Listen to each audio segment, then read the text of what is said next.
Hello, hello, hello, hello, hello. And I'm also here. Hello.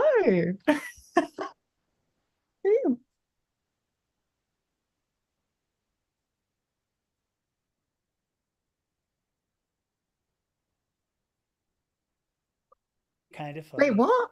Well, there we go. No, I think I wasn't coming through. I think you two were. Ah, that's me. See, live shows. There we go. Luckily, nobody's watching this. Anyway, here we are. We're three transgender humans combining science, spirituality, and lived experience, all with the purpose of showing that we have much more in common than what separates us. All right, so today's live stream, we wanted to talk about misgendering. Our friend Morgan, our good friend Morgan, who also made this little paw print right there for me. Dude. Um, yeah, with like a Oh, laser and cool. wood. It's really cool. It's super Oh, neat. how cute. Super Yeah, cute. it's Huh. really neat. So she asked us to talk about how to deal with misgendering. So how to deal with the how we trigger how triggered we get when being misgendered. So we're going to talk about that. We also want to talk about transmisogyny, and Jasmine's got some thoughts around Both that. of them. Both of them we can try if we can get there. Oh, God. We'll see what happens. But we're going to ask each other loads of questions, and we're actually starting a slightly different format where the three of us are going to talk without like looking at comments for the moment, so that we can have a good conversation, and then we'll bring comments in maybe 20 minutes, 30 minutes in. We'll see how that works. So, but we'd love to hear your comments in the chat box there. Let's make it interactive.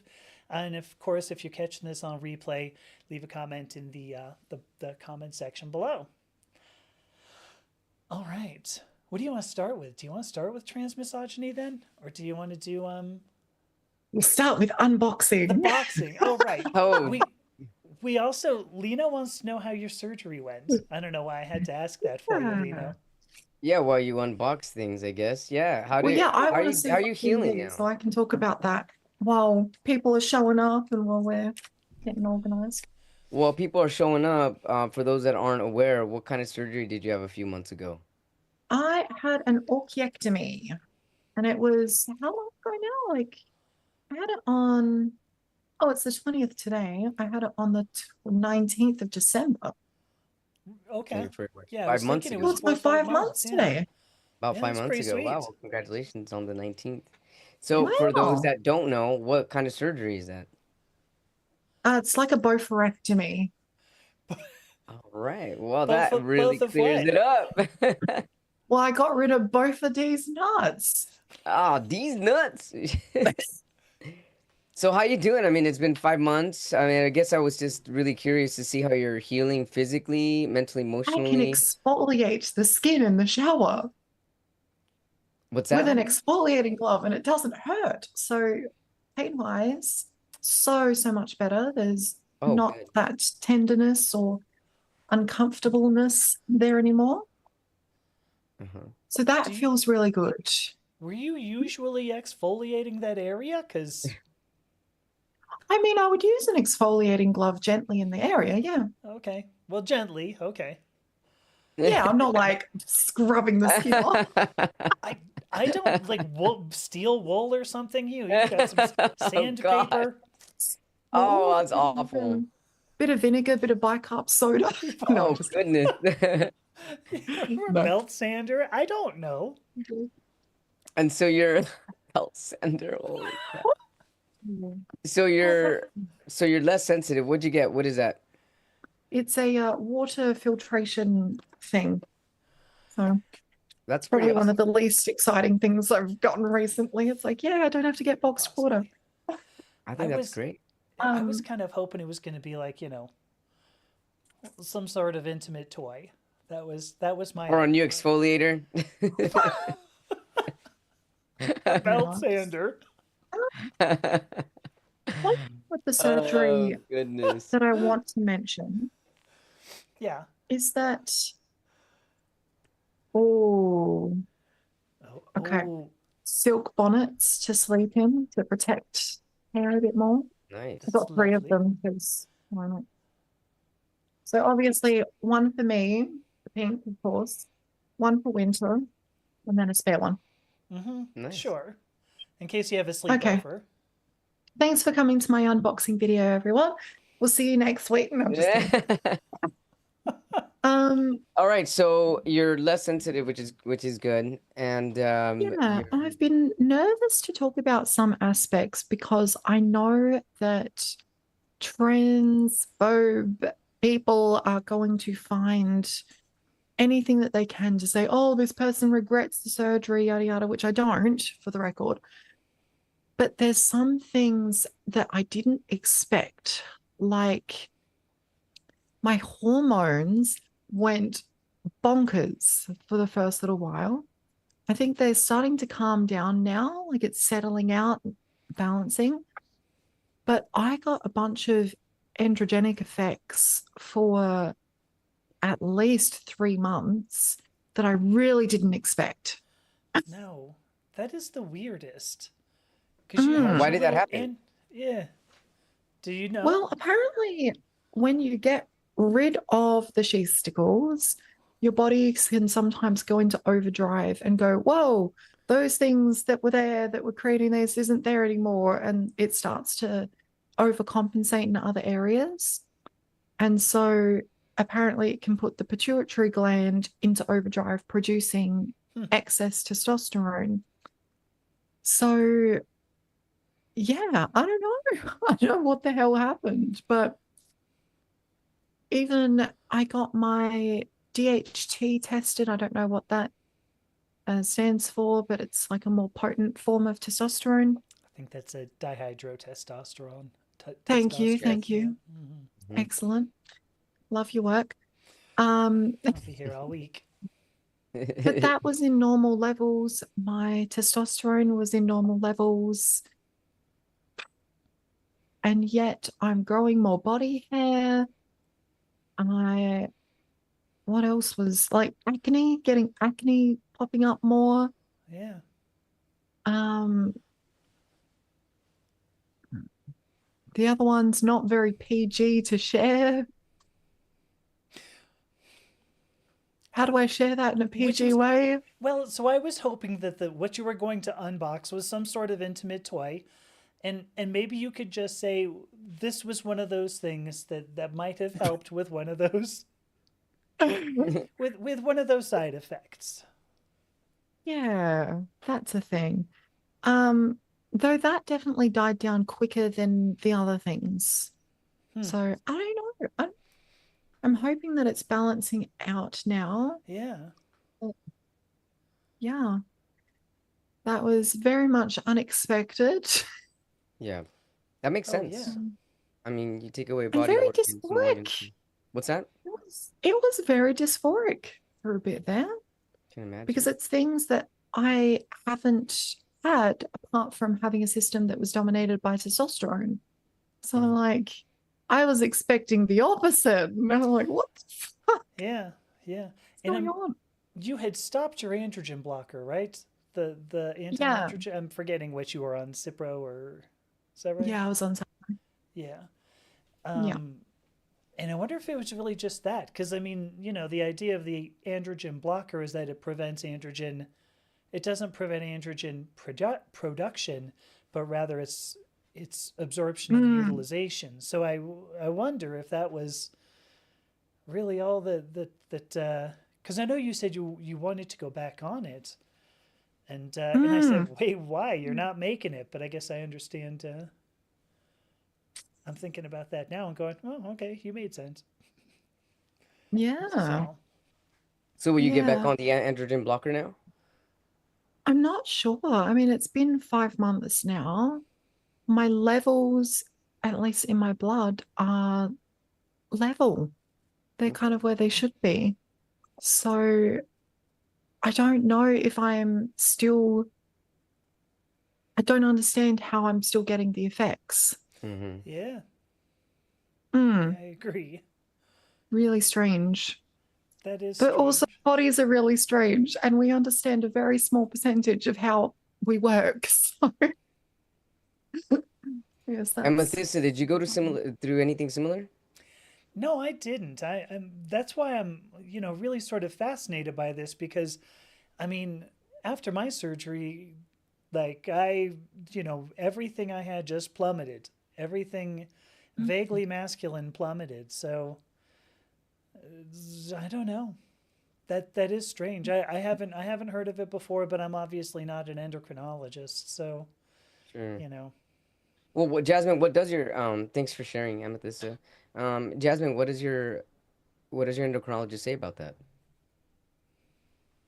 Well, basically, what I've said, like, I can only assume that the pituitary gland went into overdrive for a little while, trying to compensate, and then you need to give it a bit of time to balance out. And we'll test it again in a few months and see how you're going. Tested it, Yeah. fine. And the things are still happening. So she's kind of unsure. Yeah, but it does make sense though, your hypothesis. Mm, It does make yeah. sense.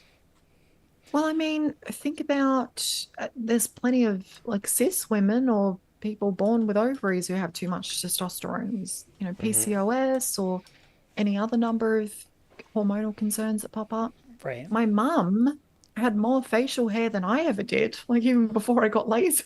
Wow. She had more facial hair than me. Right. So, Yeah.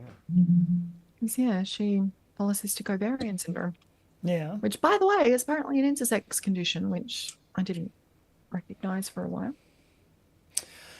That can develop too. That's how do I want to say that? It's like it can be latent, not something that you Mm, express until later on.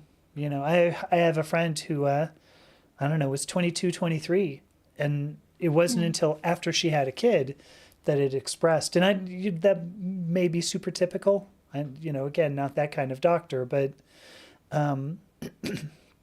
I guess from what I understand, you have to sort of jumpstart it in some way. mm, And it could be mm. because of because actually, when I think about it too, my friend had a kid who was assigned male at birth.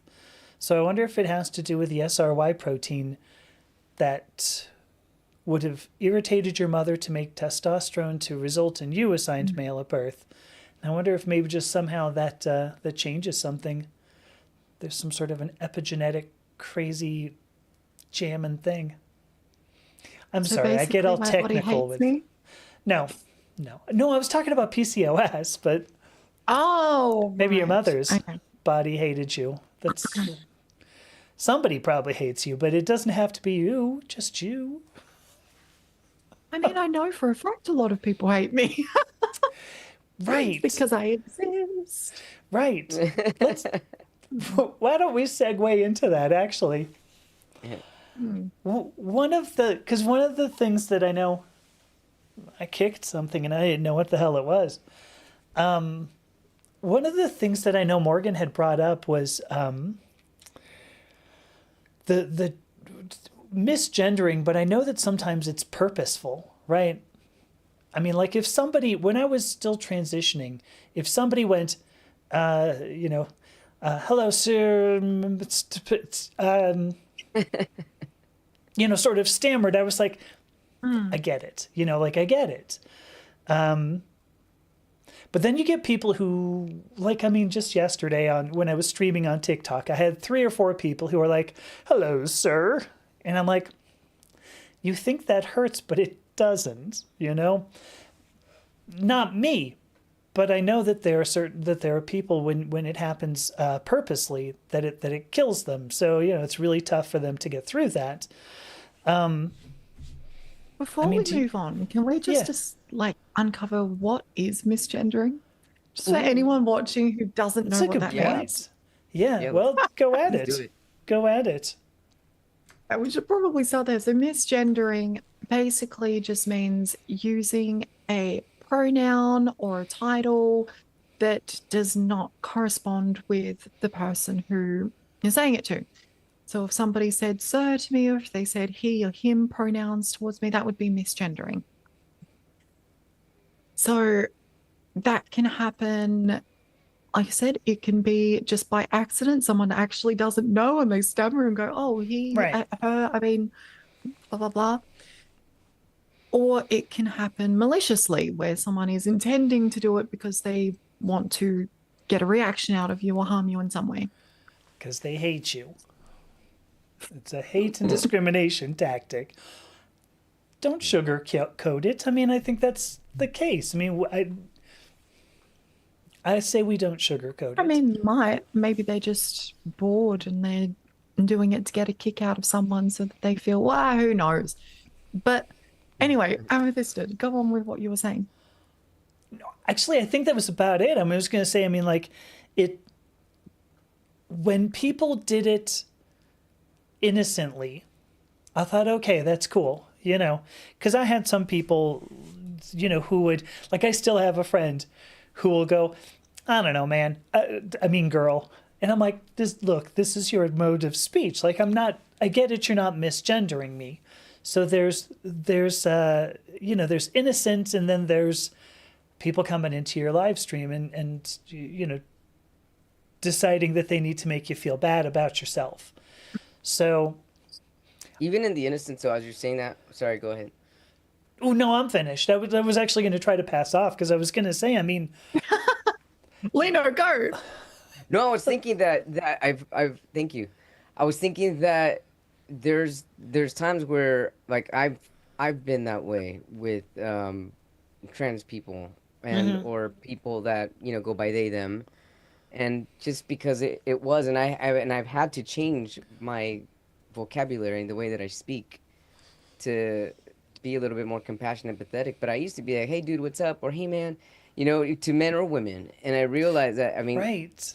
no, I'm not a man, they would say, or I'm not woman or a man. Can you just not use? And I'd be like, whoa, whoa, But then I was like, okay, but that's the reality of the society now. And so if I need to change it for people to feel a little more comfortable, and that's what makes them feel comfortable, I'll do it. But then once in a while, it still slips. Like I taught this weekend, and I remember once saying I slipped, and I was like, hey guys, what do you think? And in my head, I was like, there's more women here that go by she than two men. So, and I had to like, don't ever say that again, keep lecturing. So it's like, I even have to come back. Even during lecture and while I'm doing stuff, I'm catching myself and helping and fixing it. But I'm used to saying, hey guys, what's up? Even when I was a little girl, hey guys, to the girls. So it's like, I mean, it was just part of the way it's part of my lingo, part of like code switching, being cool and stuff. But now it's just not so cool anymore because of, the diversity. Yeah. When I think it is difficult, because I've known several people who, well, I guess I still know them, but I've known people who for whatever reason have not started transition and don't really intend to. They want to use she, her pronouns, but I'm looking at somebody who is distinctly masculine, who's, gone through 50 years, worth of testosterone therapy, natural testosterone therapy, as it were. So I think that's those are the places where I struggle. They, them, I'm getting better with. I want to call you whatever you want to be called. And at the same time, yeah, it's difficult, to try to remember these when there aren't visual cues, I think is where I'd want to leave it. Yeah, it's challenging. You know what? This kind of does touch on the trans misogyny that we were talking about a little bit before, I said it did. because why is it that in our society, guys, man, dude, like all of that kind of stuff is considered gender neutral by the majority of the population? Yes. Yeah. And yet, girl, cis, queen, or like whatever is not. Speaking Not of that, even something close. I don't know what it's like in Australia, or I don't know if this is just a California thing, but kids meaning like ages 5 and 18, boys or girls, their thing is bro. They say bro to everything, bro, even to their mom, bro. I'm like, wow. I just what?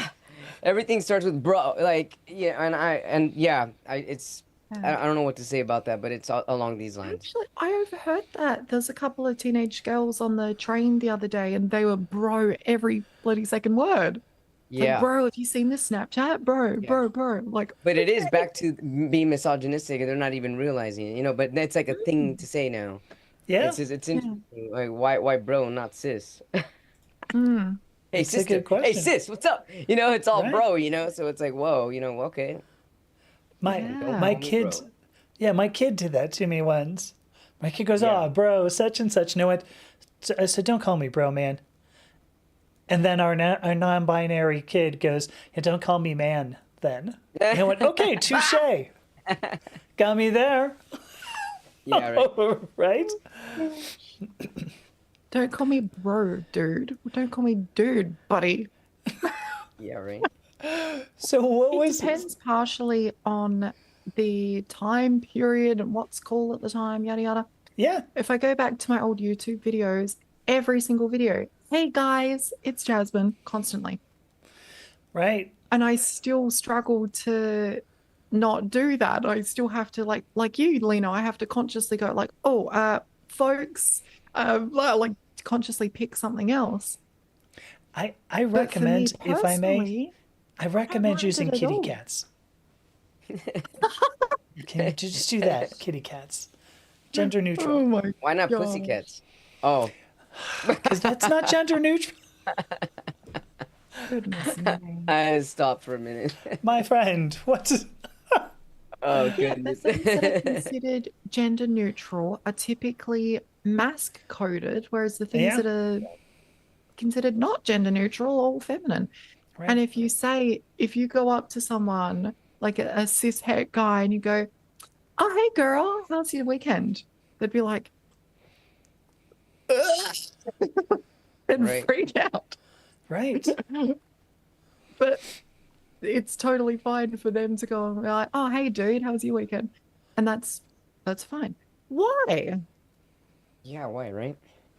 It's a good That's question. where that broader conversation of misogyny comes in, where it's like, why are feminine coded things considered bad or wrong or weird? Why is that? Why do you think it's being perceived as wrong or weird? Well, that is the question. Yeah. Well, I mean, as wrong anyway. Because honestly, like if I walked up to some cishet man and said, "Hey, girl, what's going on?" I mean, like I think if that person were just kind of rolling with the punches, I think that person would just go, "I'm all right, yeah, I'm okay. How about you, sis?" Or whatever it was I just said. I don't know why. I guess because you want to relate this to misogyny, that in some way, and I get where you're going, but that's why I wanted to ask. I mean, is it wrong or is it unfamiliar? I think it's Yeah, unfamiliar. I mean, definitely unfamiliar, But something else I was but thinking when you're saying this is like Yeah, why do so many of us, and I'm including myself mm, and a lot of people I know, when we see a very feminine gay presenting man or a man that's confidently gay and open, why is it okay to be like girl to them? I right. mm, mean, so I do it. I'll be like girl, so why then? I don't know. Maybe, and why do we assume that that's okay with them too? Did they say it's okay to say that to them? Right. is it misgendering? Or is it misgendering? Yeah. I wonder. Mm, It's a good I gotta question. say, most of the time they love it, but they'd be like, "Girl," they come back all excited, but for the most part, I mean, but why is that okay then? I don't know. yeah. No, it's a good question. Can I Yeah, You actually? know what? I think for people who own their own femininity, it's not seen as an insult. For people who don't Right. own their femininity, it's seen as an insult. Like, for example, women growing up, like, there's no problems with being a tomboy, right? You can dress in a more masculine kind of way and have a bit more dude bro kind of energy about you, and that seemed totally fine. Like, oh yeah, she's a bit of a tomboy. But is there even a is there an opposite to that? I Tom don't even girl. have language. I You mean don't like think Tom girl? so. Oh, No, be like a it's Mary Tom boy, girl. Nancy boy, maybe. I don't. Canary boy. No, no, All of the things Mary that boy. we Yeah. would say, like, would be insults. They would be, yeah. Tomboy isn't an insult, but anything that we would say, like a guy who embraces femininity, It, what they're a sissy, they're a pansy, they're like, it's all insults. Though I would take, I mean, I'm not even all that old, really, right? I mean, I'm in my 50s. And when I was growing up, it's like tomboy had some pejorative characteristics. And it was not necessarily kind to call somebody a tomboy. I mean, if you look at, trying to think of some of the stories, like I want to say like Mark Twain type things. If you had somebody who was a tomboy, and I can't actually think of anybody. What are those stories? There's some story I'm thinking of somebody who would be a contemporary of like Mark Twain. So, written in the 1800s. It would have been pejorative to say, oh, she's a bit of a tomboy. You would say it behind your hand, oh, she's a bit of a tomboy. Probably should have done that the other way toward the mic, but I don't podcast often, so. Yes, you do. oh goodness. So anyway, I mean, even when I was growing up, I don't think that was it wasn't a kind phrase, a kind word. So my thought, and I mean, actually, this is I've been really wanting to bring in this question because Morgan did make the point, like Sarah McBride. We're familiar with who Sarah McBride is? Yeah. Okay, so a representative from Vermont in the U.S. House of Representatives right now. She is going to committees, and there was that one clip of this. They went kind of viral of the guy saying "Mr. McBride" from Vermont, and then she goes, "Thank you, Madam Chair," and you can barely hear this. She does say that. She says, "Thank you, Madam Chair."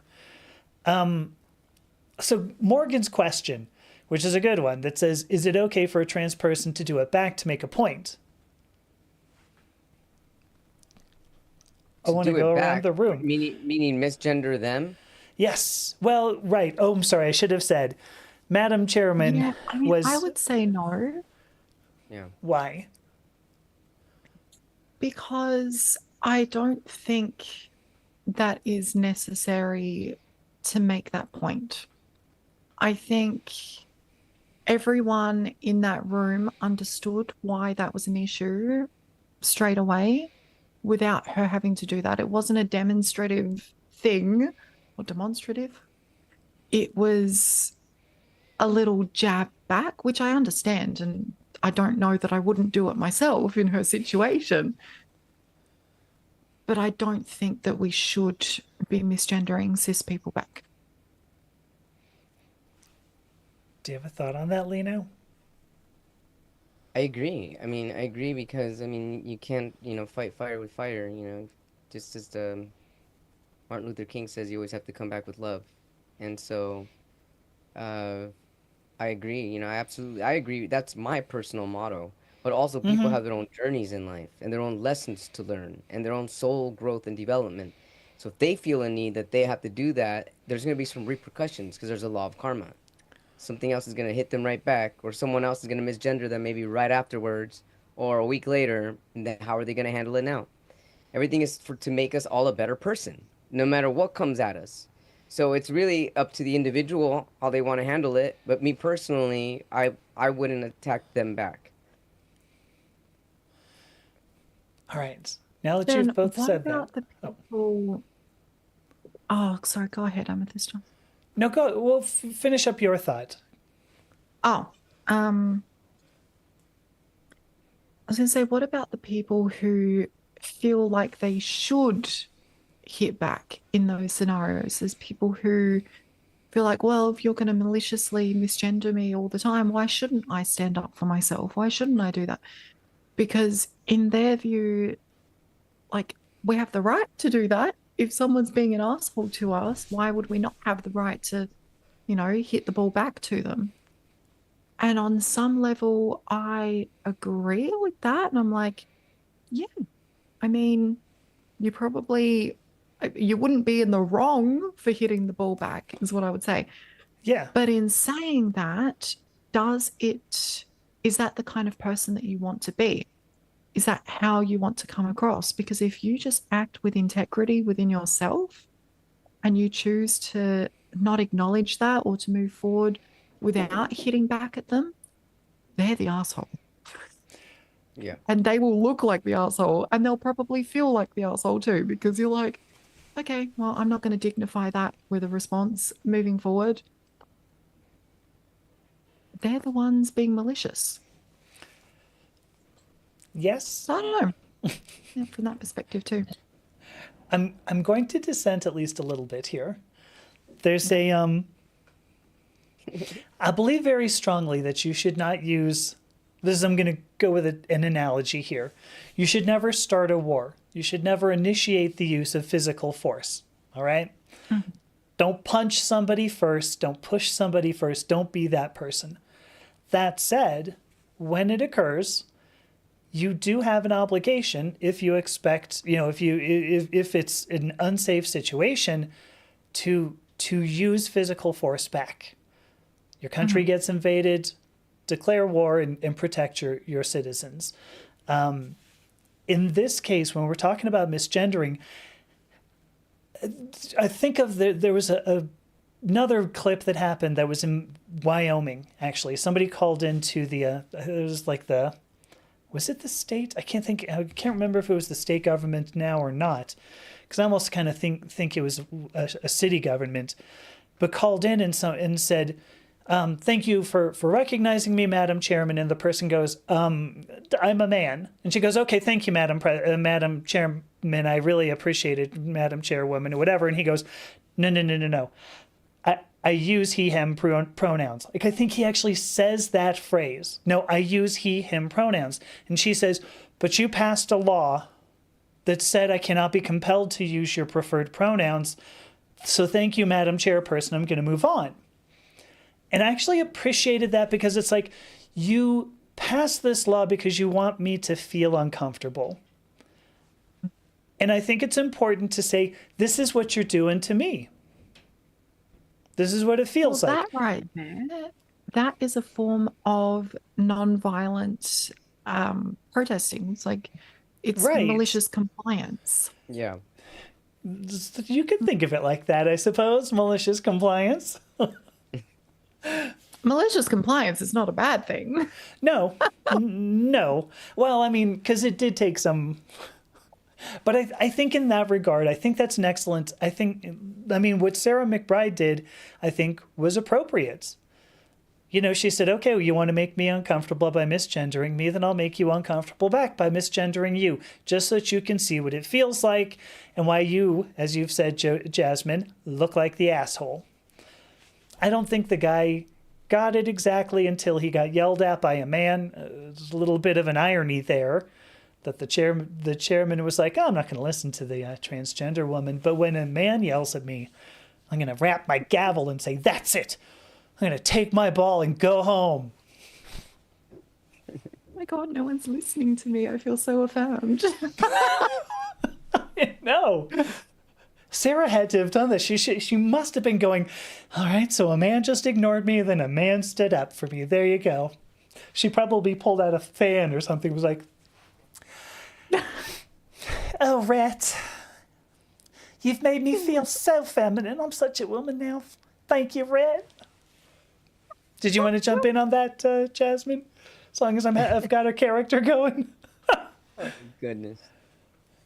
I don't have a character to hit back with at the moment. But that's okay. So I think that was a good point. Bobby Bamlett also says the same. Says her male neighbor calls her sir.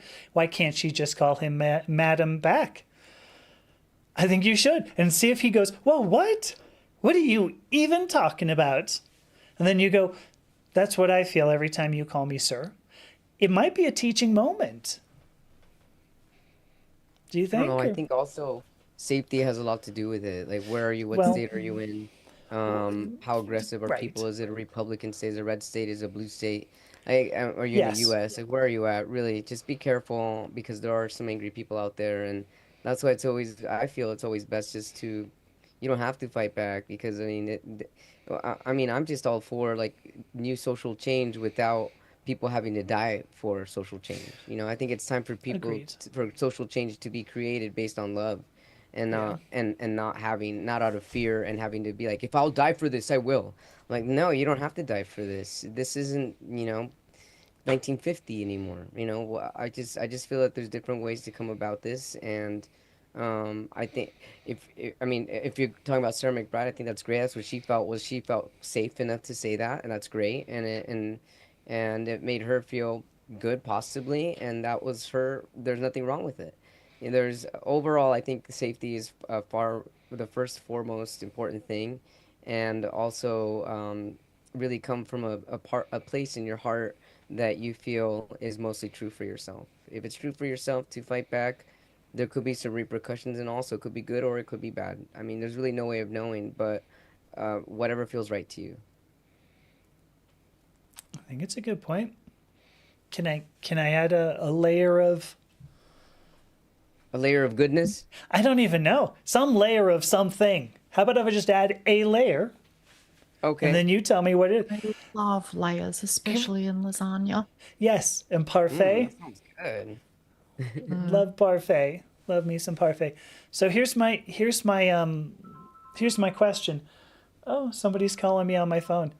Hopefully you can't hear that. Okay. So you can. Yeah, it's okay though. Hang on. Right. All right. So Morgan says. So Morgan asks. Here's the thing. What if it's you? What if it's like family members who do this? Because now it affects your actual sense of safety in your home, right? I mean, if it's your family doing it and you're living there among them, it seems like there's when you get to that point, then it's like, well, I'm trying to maintain my own safety as well. So I'm Morgan in this case, but did that make sense? What if it's family, I'm people just you wondering, trust? are they doing it maliciously or are they doing it because, like, for example, I mean, I lived my life 34 years as a woman. I mean, I can't expect all my family members to just all of a sudden be he in just 10 years. They are now. I mean, I'm just, for the record, I'm he now. But let's say even just 5 years ago. I mean, Sure. it's only probably been a good 5 years that I don't get misgendered anymore. But even 5 years ago, a lot of family members would still say she or her, and I can feel intuitively that they weren't doing it on purpose, but it's because they knew me from birth. That's what they saw. I was feminine. My mom made me very feminine. All of a sudden, it's like it's challenging. And I think that as much as trans people, I'm not speaking for every single trans person, but for some of them, there could be some adamancy to like stop misgendering me, and it's like, well, being fully honest here, there's some compassion that we need for the other side too. It's not easy for them, and if you fully feel that your family has some type of love for you, I can't say that's true for everyone because it's not true. But if there is some love, it's not being done out of hate or aggression. It's simply because they were used to calling you that. It's not easy to change it. And so I think that some progress is better than no progress, and we can't expect them to do it all overnight, especially depending on how many years you had being that gender and being okay being called that opposite gender before. So I mean, I'm even challenged. Like for example, a professor at my school recently got married, and in my head, I still want to call them by their maiden name. I'm like, no, they're married now. They're married now. They're married. So even that, so I mean, it takes some time for us to be able to grasp even someone's name change, and now genders, they're in everything, and there's a gender for the planet, there's gender for Mother Nature, so it's like, hang on a Sure. minute, what there's been a change, it's called Father Nature now, hold on a minute. So it takes a minute, and so I think that if it's done maliciously, I'm not really sure what to say about that at the moment. If any of you can tap in, if a family member maliciously misgenders. You I've look got a like you couple of have a things to thought. say on that. Yeah, there you go. Good. Control what you can control is what it all comes down to. It's like what is within your influence. You're not going to be able to change someone else. They have to go through their own journey and come to their own level of acceptance. You can't do that for them. So if you find it's been years and you're living in a household where you're being consistently misgendered, even though you're correcting and calling it out when it happens, then what's the best thing for your own mental health in that point? Is it to stay there? Is it to go quiet and to not correct anymore? Or is it to find some way to move out? I know that that can sometimes be the trickiest situation because now I have to find the money to be able to live somewhere else and like work out all the logistics of that.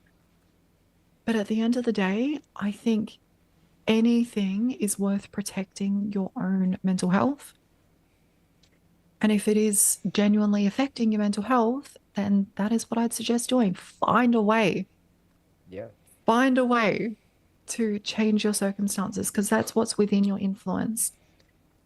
The I other love thing that I that. want to mention on the note of what Lino said is that sometimes your gender as a trans person can be wrapped up in your, especially parents' identity on some level. Like you see, Yeah. people will literally identify like, oh, I'm a boy mom, I'm a girl mom, or blah, blah. Like it's literally an identity that people take on.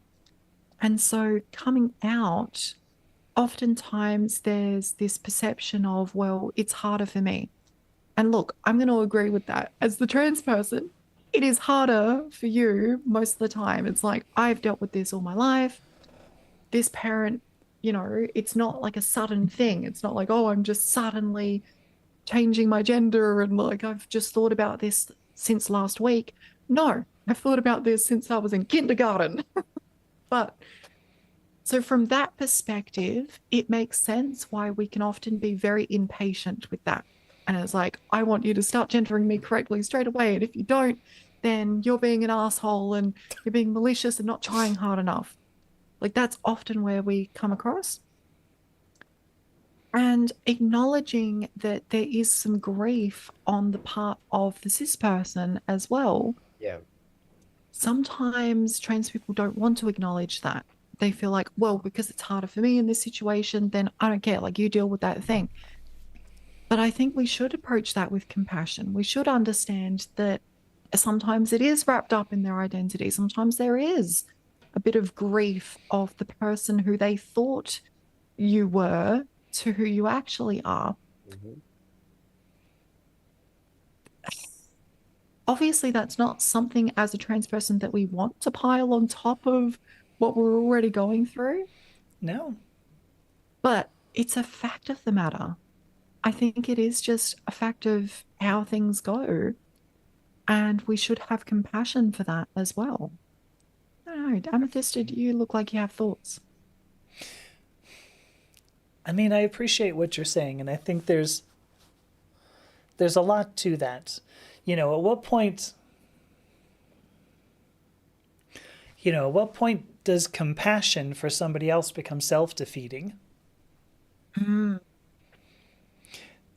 There was one more question that I wanted to go in the opposite order that Morgan has asked these. Well, not completely opposite, but because the first question she put up was, is there anything we can do to make it hurt less? Mm. You mentioned, do we move out? But I guess that's where I go, well, when you're having compassion at the same time you're hurting. Yeah. And it's easy to see that as somebody hurting you. And so it can become self-defeating, in my opinion. At some point you go, well, why do I have to keep on hurting? Why do I have to keep on being compassionate? Why can't I go to my parent or my siblings or whoever it is? I don't even care. My neighbor, Bobby, and say, stop it. I'm finished. So I guess And that's, that's same that's, on the same lines as the clapping back to misgendering and stuff, like, or people being hateful towards you. It's on that same sort of line, right? I mean, this is setting boundaries. I think at some point Yeah. it's setting boundaries.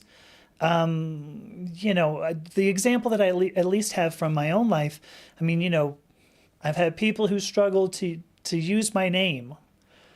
And finally I just said, okay, I'm just not going to, then I won't talk to you. I don't want you to avoid the name that I took, my legal name. Like I'm not going to let you avoid my legal name.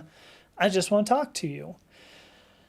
I don't know if that was the best. I don't know if it was the best move or not. I mean, I sacrificed a relationship for my own comfort, really. And I guess maybe that's my question: is at what point do we get to stop being to at what point is compassion self-defeating and we go, okay, no more, no mas. Well, Do you see I'm I feel bilingual? So I feel that it becomes self-defeating when you are people pleasing. So when it starts to feel more like you're doing it just to please them and you're quieting down completely, that is when you do need to have a boundary. That is when you probably need to move out and do something about okay. it. But also, you can still have compassion and move out and do everything still. You can still carry that compassionate sleeve. How But you still need to keep loving yourself. I say that anything that hurts more and keeps hurting is an invitation to keep loving yourself and keep going inward. I mean, if it hurts, what feels good for you? What can you do for yourself? What do you like to do? What brings you joy? What motivates you? Go do more of that. Go do more of that, and you will be less attentive to the things that are bringing you pain. can I ask you? This is a real question too, because I'm curious as well. I'm Sure. not good at this. How do you set boundaries compassionately? Like let's say you have a parent or something who fails to use let's say I had my father.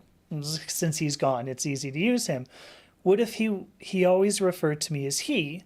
At what point do I go, okay, I understand this is difficult for you and I'm trying to have compassion, but do that again and I swear I'm going to tear one of your eyes out of the sockets. Like, how do you do that compassion? I don't really say that.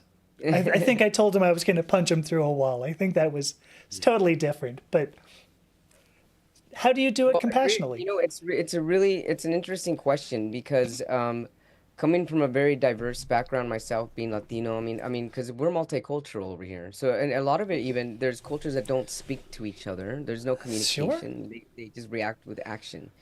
So I can't give you a concrete answer because the cultures are so diverse and there's the way that families communicate differ and somebody's Yeah. people could be, so, but I mean, you, for personally, for your question, as far as how would you, when they keep misgendering you and when do you become finally, when is being compassionate too compassionate, correct? Is that pretty much your question? I think so, yeah. I mean, really, it was more the boundaries. How do you maintain, how can you be both compassionate and maintain adequate boundaries for your safety? Basically what I just basically said earlier. Just go back to yourself and just keep doing you, keep filling up your own cup. Because if you're not filling up your own cup, it's gonna keep wasting. Because even if you're too compassionate, you're not compassionate for yourself. Because you have to have a bit of both, compassion for them and compassion for you. Okay, And good if point. you just keep filling your cup, there's not going to be much left in there for you to fill for yourself. So just keep going in and discovering why something maybe hurts you so much. There's a lesson there. Something that keeps hurting so much, it's a lesson, and almost always it's a lesson of self-love. So, what can you do to make yourself feel good at the moment? And I don't mean unhealthy behaviors like go eat a gallon of ice cream. I mean, go for a walk with nature, get into a hobby, something that brings you something that else is going to fill you up because at that time your energy is being depleted. If your energy keeps being depleted, you're going to keep getting on that energetic frequency of they are not they are not gendering me correctly. What does that mean? Well, perhaps that means I am not worthy. Perhaps that means I am not good enough. Perhaps that means I am not loved. I mean, if you really look at the reasoning why it bothers us so much, there's some really deep down, there's some core beliefs behind that are really, really, it can bring you down. So bring back those core beliefs. What can you do to make yourself feel the opposite of the way those things are making you feel? How do you do that? You're the psychologist. I mean, how do you? I'm like, how do you do that? I mean, because it's something I think all of us struggle with, and I don't even mean Yeah. transgender So a lot people. of it, I mean, a lot of it would be experimental, and you give yourself Yeah. some behavioral assignments. So, for example, let's say that Jasmine says, you know what, I really want to get to know how to write some poetry. You know, you've inspired me, thank you. And writing poetry is giving me a glimpse into something, a skill that I may potentially have that I didn't know that I had. So get into it. What does it take to be a poet? Read other people's poetry. Try experimenting. Like actually get into the zone of your own zone. And these are tiny little snippets of things that can help you more develop yourself in becoming more wholesome, well-rounded, rather than obsessive and honing in on one thing. Because the thing that you obsess about and you hone in on, you're going to get more of it.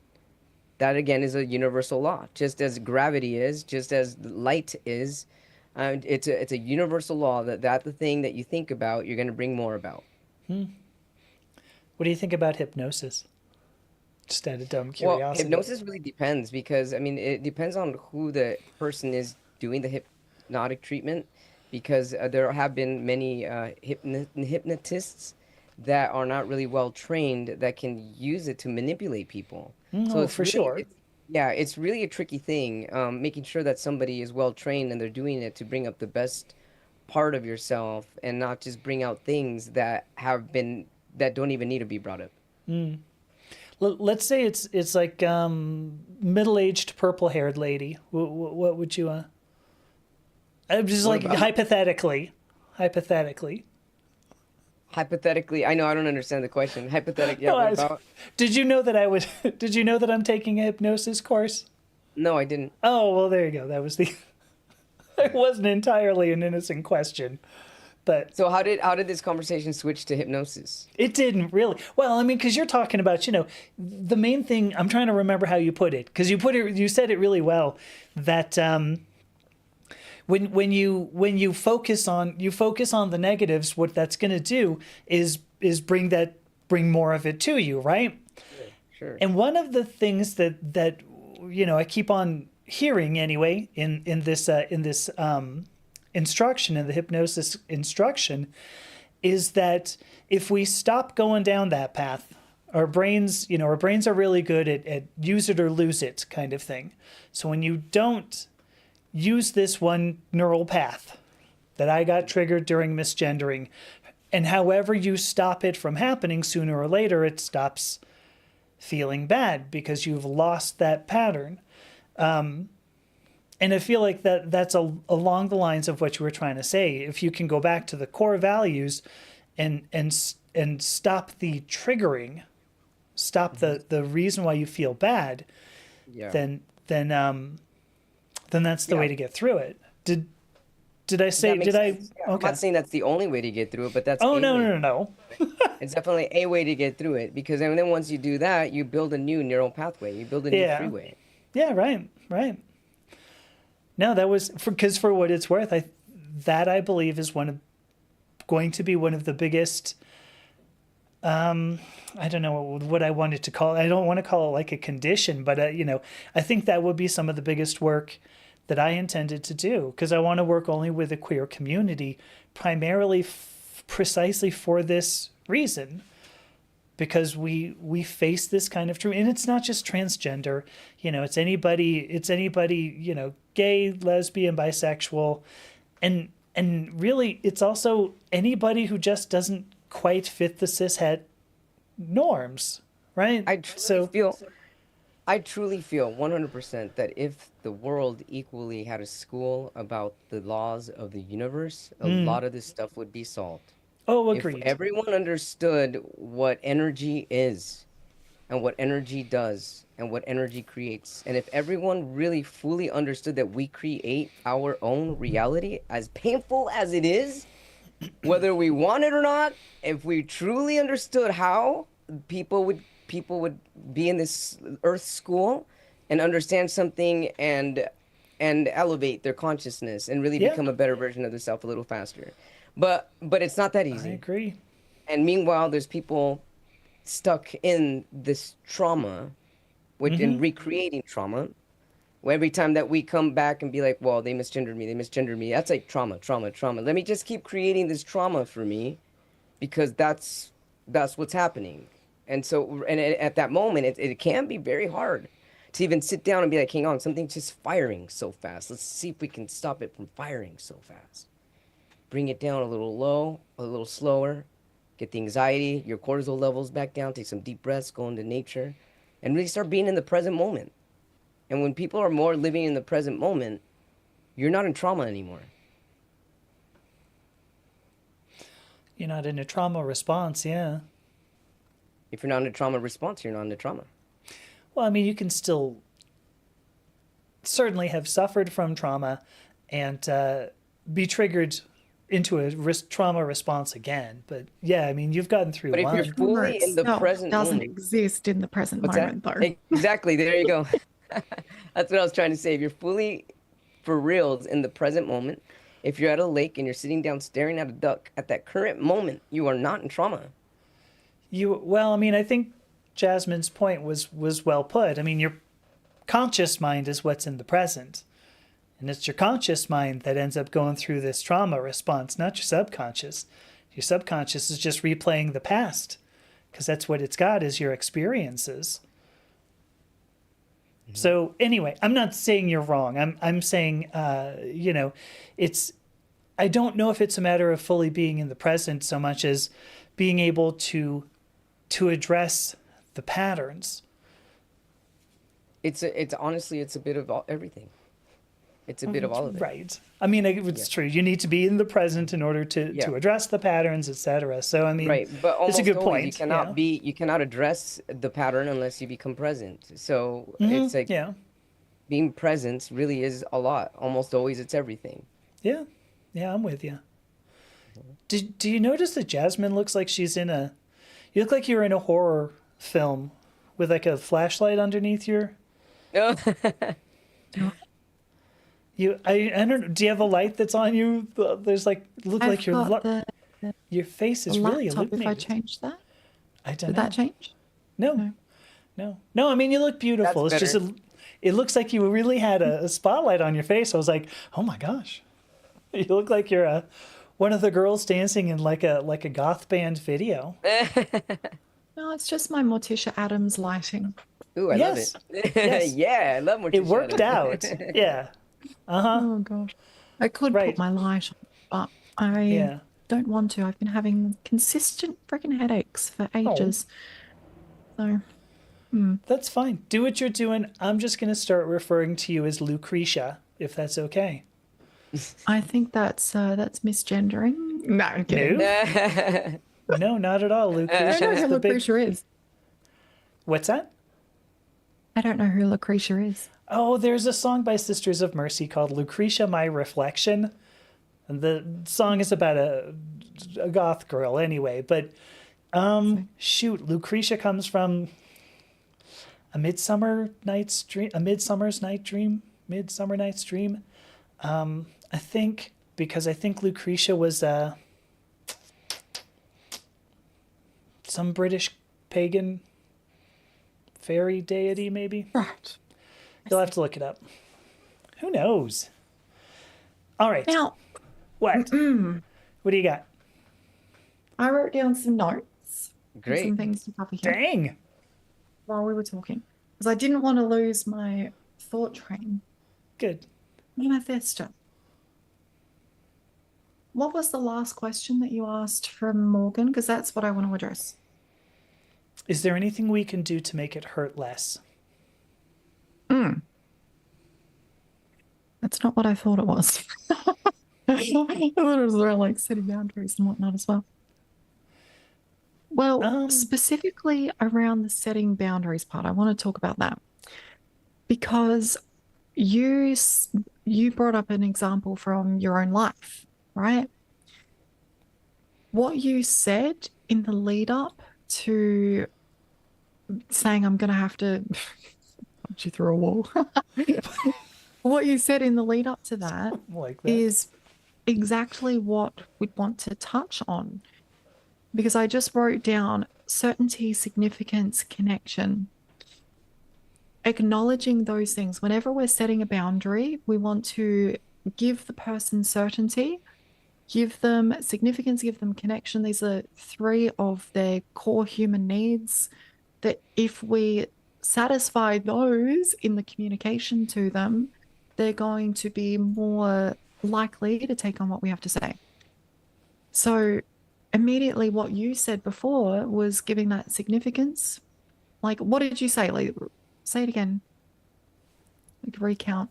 I wish I could. I don't know. No, I don't remember either. You don't have to say exactly what you said. Like, just that you I had the mean- conversation. Yeah, I mean, you said, just don't, gender me correctly or I'll pull an eye from its socket, I think I said. what did you But say before that? I wish I could remember. I was really just sort of flowing. It was an improv kind of moment. I said yes and Okay, well, I I'm don't remember sorry. exactly what you said. But let's say I will just say a scenario. I'm going up to my like family member and I'm saying, hey, I know that you really care about me. I know that you love me. Right. I remember. Right, because it was something that Lino had said, which is, listen, I understand it's difficult for you having known me for the amount of time you did. Thank you. You triggered that memory. There you go. Yeah. Okay. So touching on that, you can give them connection and significance that way and be like, you're really important to me. I really love having you in my life. And I want to continue to have you in my life. And I want to let you know that I am not going anywhere. Like, I really value our connection. And I know that you're really trying. I know that it's important to you. Like, kindness is an important thing to you, whatever is important to them. Acknowledge their values, acknowledge what they like is important to them in their life, and then segue from that into the boundary and be like, for myself, I know that you value kindness a lot. I really value kindness as well. And to be kind to myself, I need to protect myself from things that make me feel upset. And again, I know you're really trying hard, but the misgendering, when you say, sir, or when you say he, him pronouns, it really upsets me. And I need to distance myself from that. And kind of really touching on those points as many times as you can with the boundary. It's like compassionate boundary setting. Like, I need to do this for myself at the moment. Like, I'm going to be spending a little bit less time. I'm not going anywhere. I just want to have a little bit more space. And if there's anything that I can do to help you to remember it more, please let me know. Like, adding some bits like that. Couple other points though, like Lino, you covered a lot around the self-care, looking after yourself, processing, accepting yourself, all of that. Super, super freaking important. The other thing that I would suggest would help with that, I often get people to do an FU rant and a thank you rant to help process those feelings. So sometimes if we really get in our feelings about it and we're really like angry and frustrated, and we're like, why can't they? It's been 2 years. Like, why are they still misgendering me? Blah, blah, blah. Sometimes doing an FU rant, which is just letting it all out. Sometimes I'll suggest like go into your car, play like an angry song or, something that embodies that feeling that you have and let it out. Go, F Yeah, you you can go for- buy a Damn It doll. Have you heard of Damn It dolls? No, what is that? Well, I know Betty White. You remember Betty White, right? Of Yeah, course. Well, back in the day, I think she was promoting it, and I got my mom one when my parents got divorced. Anyways, it's like a rag doll, and it's literally called a Damn It doll. You can order them online, and you grab it by its feet, and you're like, fucking, and you hit walls and stuff with it, and you're like, damn it, fucking, and my mom loves it. I mean, she loves her Damn It doll, I mean, everyone needs a Damn It doll. Damn, I need a Damn It doll now. Yeah, get your Damn It doll. Get your damn it doll today. Yeah. Only $19.95 plus shipping and handling. Offer not good in Utah, Wyoming, or Montana. I'm looking at it right here. Oh, you're looking at the Damn It Doll? DamnItDolls.com. What? Yeah, Oh gosh. daviddoll.com. Yeah. And they're all different colors, different fabric, and they're just Yes. like ragdoll. They're ragdoll, and you hit shit with it. And it has sexy yarn hair. Yes. That is important. Plus, you can Okay. unlock 10% off. I need one now. Everyone needs a Damn It doll. The basis of that is basically what I'm trying to say, though, is those feelings when they're there, there's a chemical reaction happening inside of your body, and to Yeah. process those chemicals, I mean, it's absolutely sometimes the important. best way to do that is to lean into that feeling a little bit, not Well, in sure. a destructive way. You're not sharing it with them. You're not going, fuck you, like to their face. Of course not. It's for you to process the feelings, nothing else. Like, but then switching from the F you rant to a thank you rant, and switching to thank you for being there for me throughout my whole life. Thank you for doing blah, blah, blah. Thank you for always trying to cheer me up if I feel upset. Thank you. Like balancing out that energy. So honoring the feeling that you have, honoring the frustration, honoring the anger if it's there, and processing it by actually allowing yourself to feel it. Because sometimes the best way to process our feelings is to allow ourselves to feel it, not push it down. It's kind of like pushing a beach ball under the water. At some point, Oh, it's going yeah. to bounce up and break your nose. Like, you've got to actually process that feeling. That's an excellent point. Yeah, absolutely. Excellent So point. don't turn away from that, but also remember the other side as well. That's where the thank you rant comes in. Remember the flip side, because it's not all negative. Sometimes it can feel that way, but if you really look at it, if it's someone that you care about, it's probably not all negative. There's going to be some positive things as part of that. And you need to weigh up what is most important to you in that moment, or for your mental health. What is most important for you?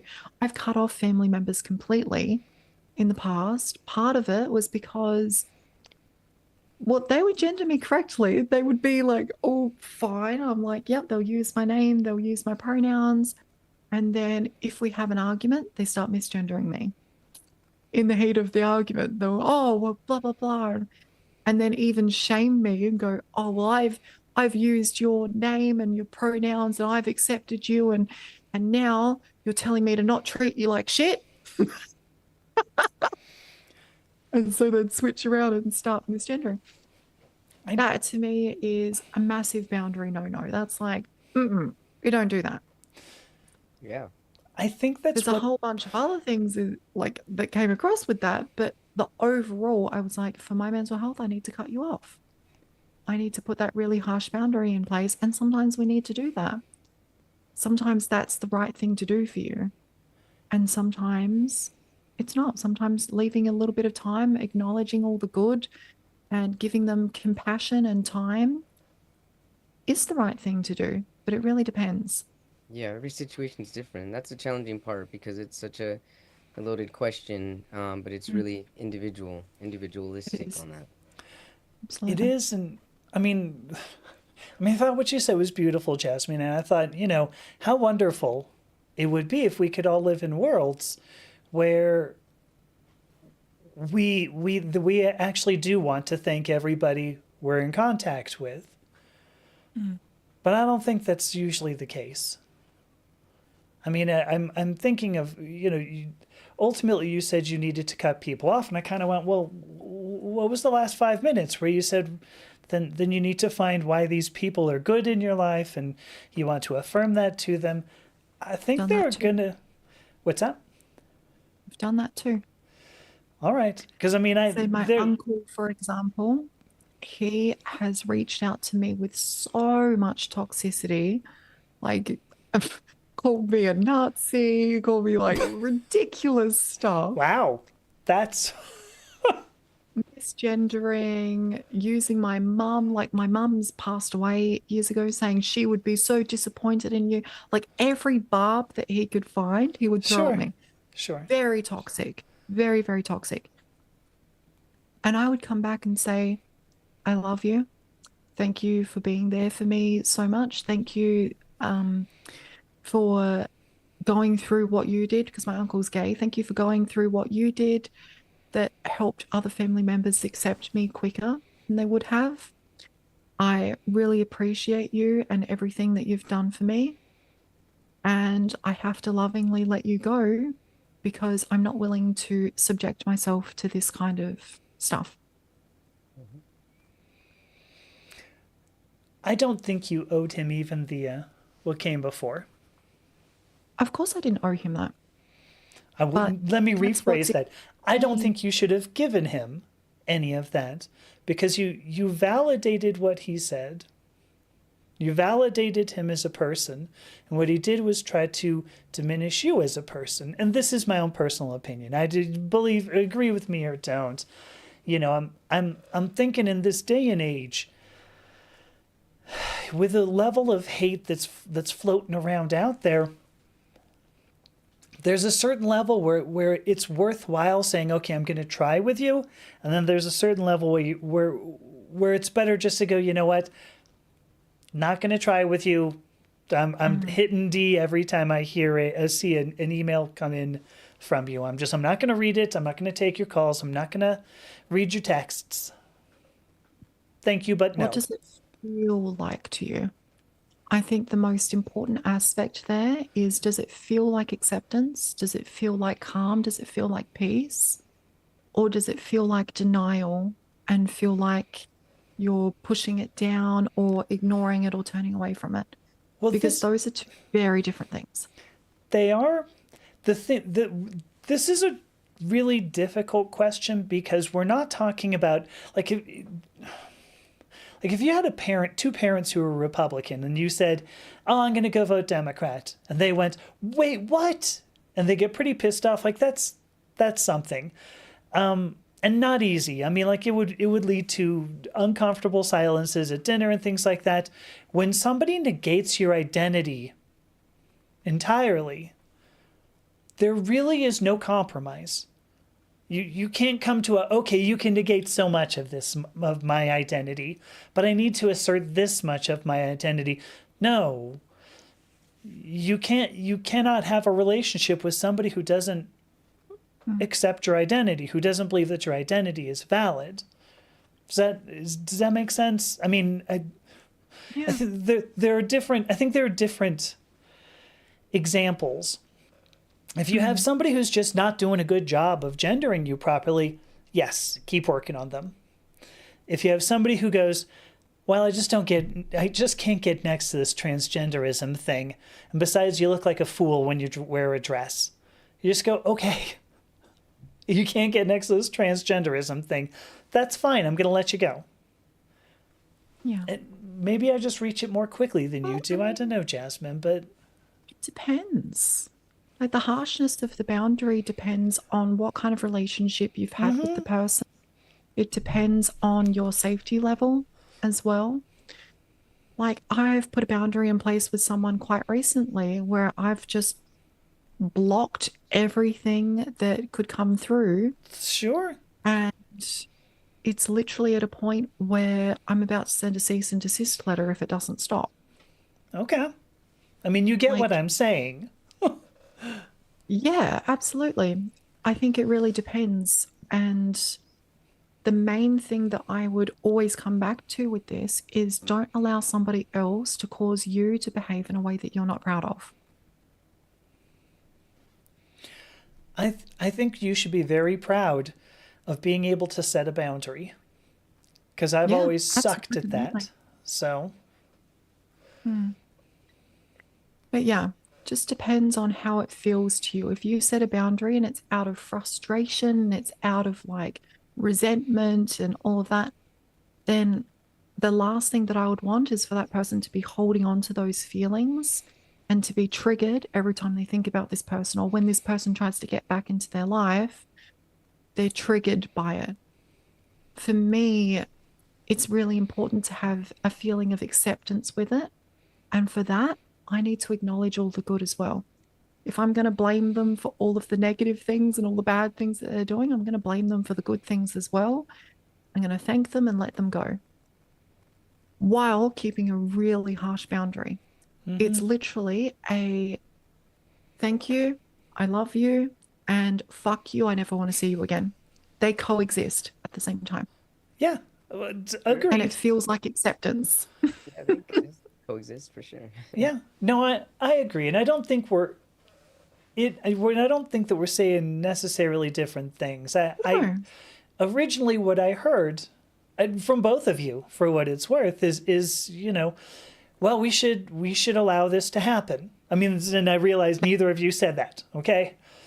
Some of that message is that, well, we should be compassionate to these people. We should give them the benefit of the doubt. We should tell them that we love them. And I kind of go, you know what? If somebody is hurting you, get them out of your life. Don't stand for that. Point. What do you mean? To a certain point. Well,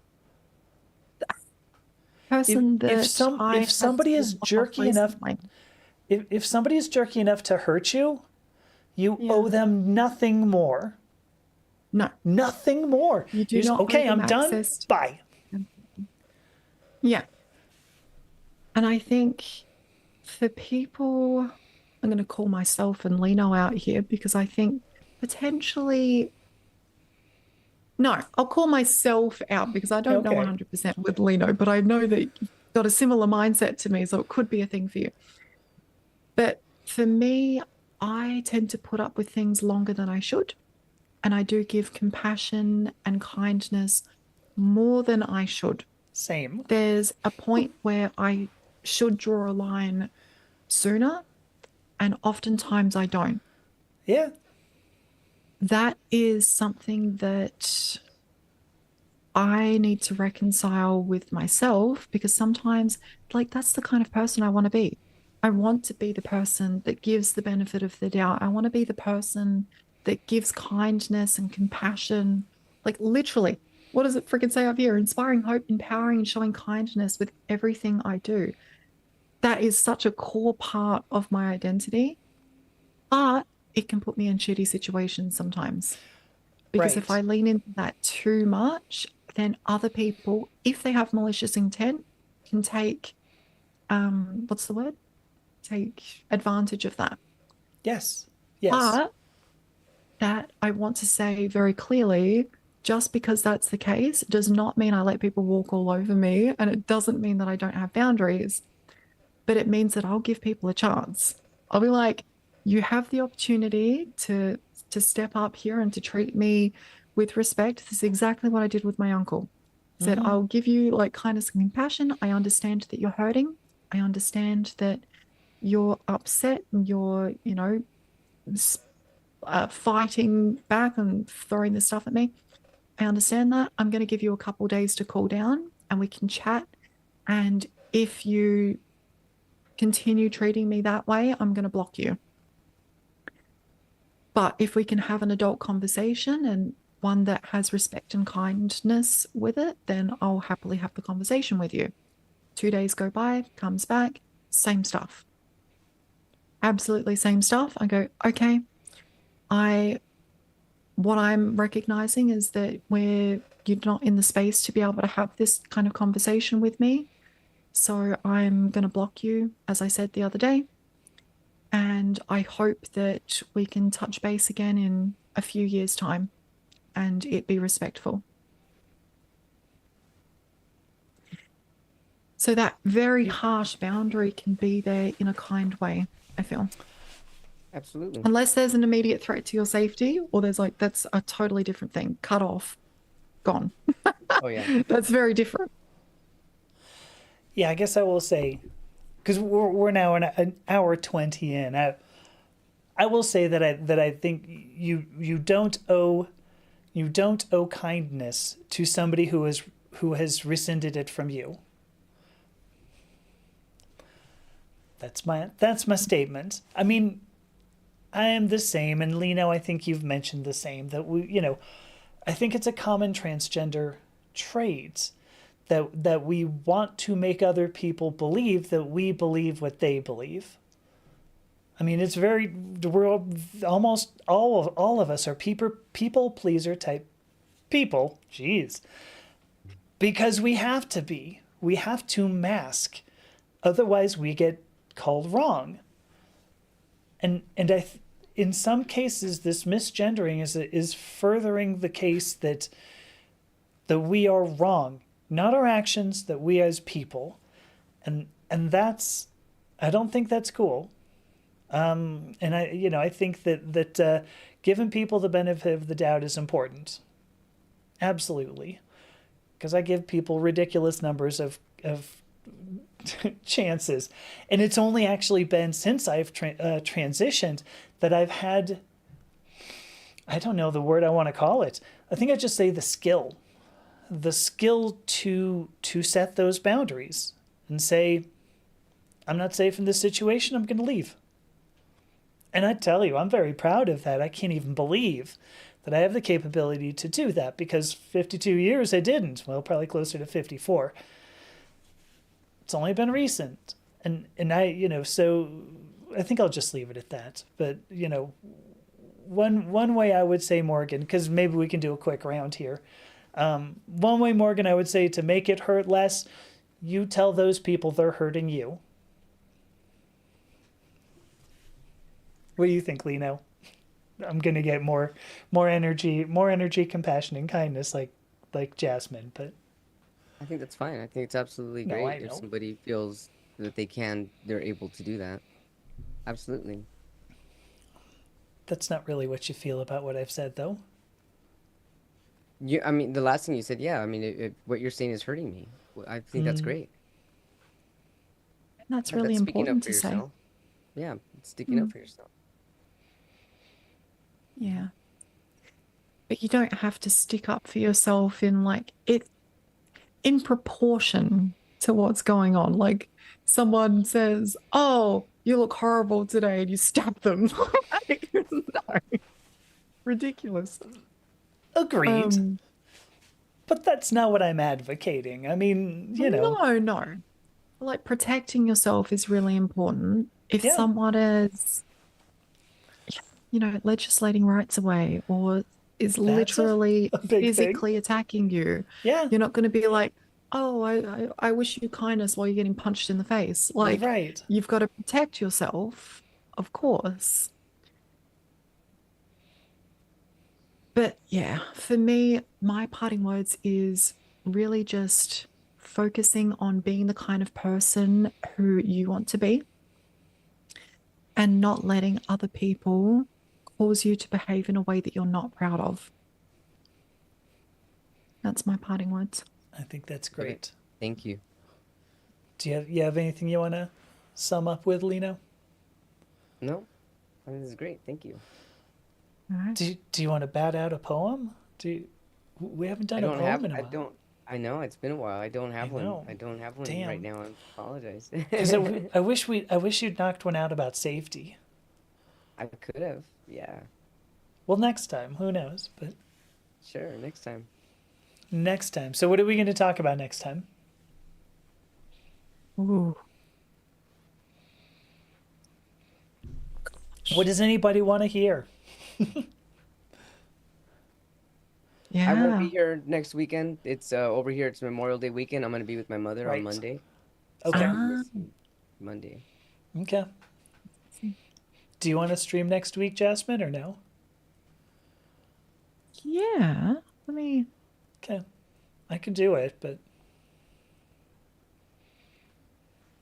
we'll Yeah, think about that'd it. be good.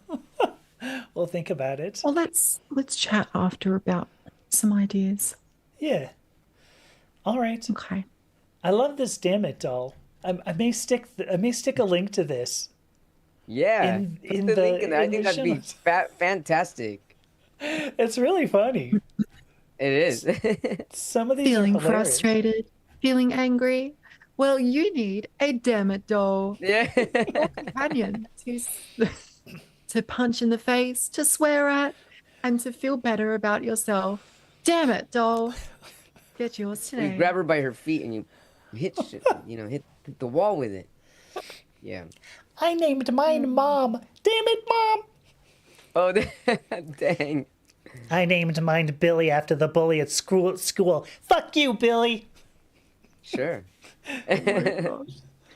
I don't know. There's so many users. Yes. Right? Oh my gosh. Then you get one guy who's like, you get somebody else who's like, I named mine Ed after my erectile dysfunction. God damn it. Right? Oh gosh. That's silly. This is one thing I can continue to get up. Oh, jeez. Sponsored by everybody. Damn It Doll. I wish. I know, that's what we need to do. We need to reach out to them now. Send us the purple sexy yarn hair. Damn it dolls. Oh. And, You can have one in the background. A purple haired Damn It Doll in your background. yes. Oh, yeah, put it in your background. Right. Right, just on the shelf Hey, there. damn it, doll, right there. Something comes up, I just go, oh, that's it. Damn it. Yeah. Off screen, you could just hear this. Yeah, right. Thunk, thunk, thunk, thunk. They look different than expected.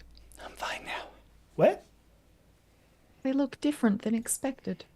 Are we still recording? The Damn It Dolls? We are, yeah. They look different, you're saying? Yeah, I mean, this one kind of looks like Beetlejuice. Very Sure. Beetlejuice. There's a lot of good. Oh my gosh, they do have a purple haired one. It's green, Wow. but I'll dress it in something else. How big are they, I wonder? They're maybe they 12 inches. Yeah. Oh, okay. So like Because they look 20 like they're 20 to quite 30 centimeters, if you want. Sure. Oh my gosh. All right. Wow. Let's go ahead. I just wanted to end on a lighter note because we were kind of like yeah. So I wanted a good laugh. In Great. particular, my Damn It doll, Ed. Yes. There is some good laughs on this. It's like, send us your damn it moment. Can't afford a car. Damn it. Got COVID. Damn it. Dropped Well, my I didn't get on that Chipotle bowl. website. Damn it. Yes.